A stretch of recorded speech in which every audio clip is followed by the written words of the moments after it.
Hey everyone, welcome back to the Tune Project.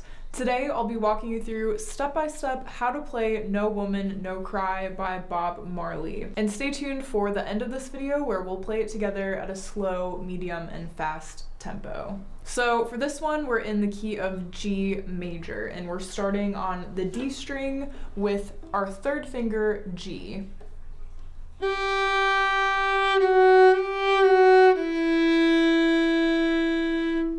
So we're doing kind of a little walk down to that E first finger on the D string, and then we go up to B, so we just go up a fifth.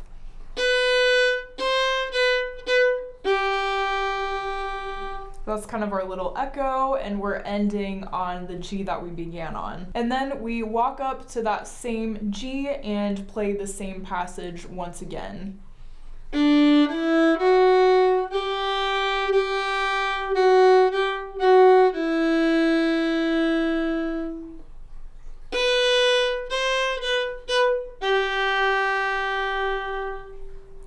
So there's the chorus that we're all familiar with, and the song begins with the chorus, and then we move into the verse. So the verse is a little bit higher than the chorus in register, and we're starting on the A string on a B.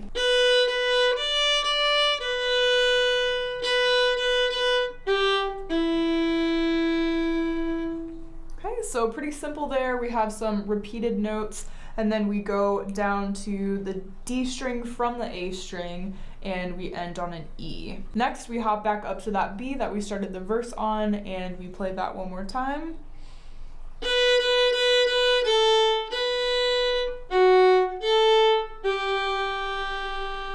Okay, so a little bit different. This time, we went back and forth between the D string and the A string, and we ended on a G. Next, we're starting on the B again.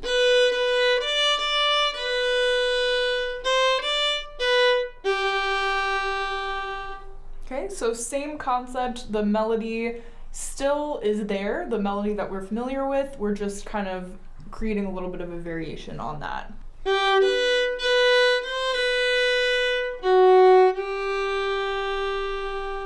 Okay, so ending on a G there, and that's going to be our last phrase before playing the chorus once again, which is the same thing that we played in the very beginning. And I'll play it one more time so that you can hear it again. And if you already know it, if you remember how it goes, then you can play along with me.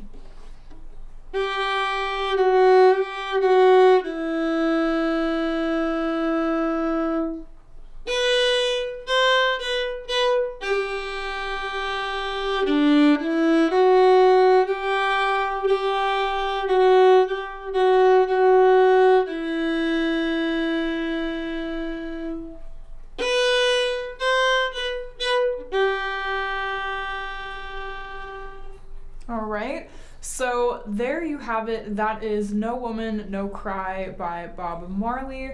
That is the general premise of this song. If you want to, you can go back and play the verse and chorus as many times as you want to replicate the actual song if that's what you're after.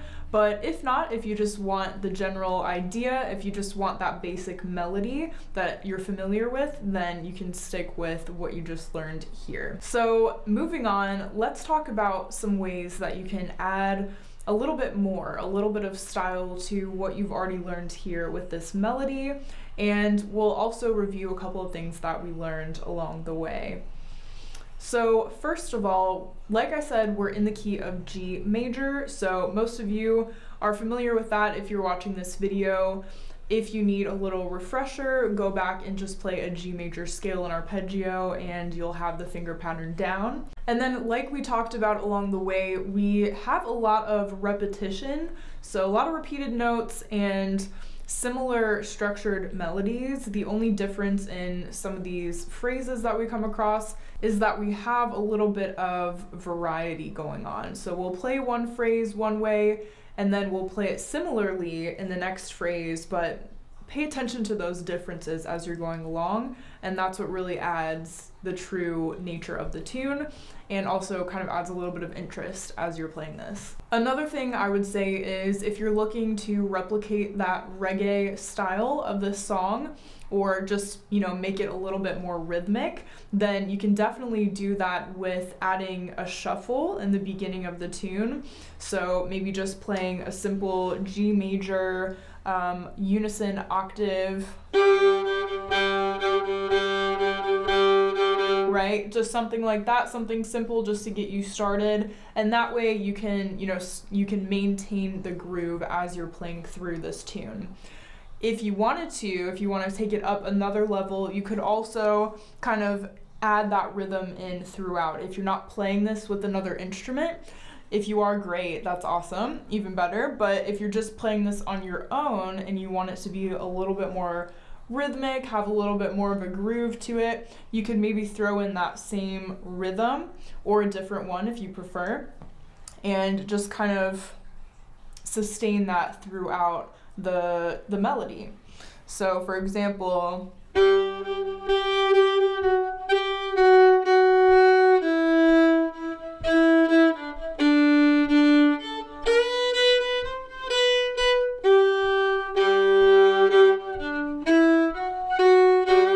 right, something like that. And for those of you who are just starting off and, you know, haven't been playing the violin for very long, that might be kind of over your head, and that's totally fine. You don't have to do that. But if you are interested in kind of, like I said, adding a little bit more rhythm to it, doesn't have to be exactly like what I just played. You can definitely play around with it and kind of make it your own, add your own style to it. But just keep that in mind. You know, it doesn't have to be note for note exactly perfect melody all the way through. You can definitely just experiment with this and make it more rhythmic, maybe add some extra notes in there if you want, and just do different things with it to make it more interesting and fun. All right, so now let's move into the play along section of this video, and we'll start by playing it at a slower tempo, then we'll speed it up a little bit, and then we'll play it at a faster tempo for you to practice with.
Alright guys, that's it for today. Thanks so much for watching, and I'll see you in my next video. Happy practicing.